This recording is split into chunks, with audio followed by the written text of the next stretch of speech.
ముందుగా పొయ్యి వెలిగించుకుని ముగ్గురు పెట్టుకున్నాను. ఒక 2 స్పూన్లు నెయ్యి వేసుకున్నాను. డ్రై ఫ్రూట్స్ వేగిపోయి తీసేసి పక్కన పెట్టేసుకున్నాను. ఇప్పుడు ఇదే నేతిలో ఆనపకాయ తురుము తీసుకున్నాను.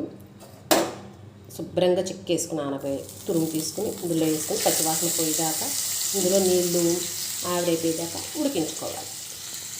ఆనపకాయలో నీరంతా ఎగిరిపోయిన తర్వాత ఒక చిన్న గ్లాసులో పాలు తీసుకుని వేసుకుని ఇందులో ఉడికించుకోవాలి.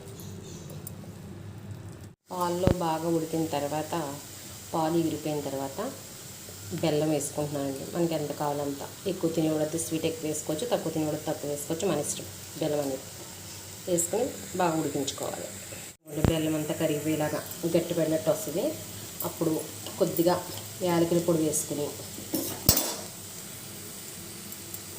డ్రై ఫ్రూట్స్ వేసేసుకొని కలిపేసుకుంటే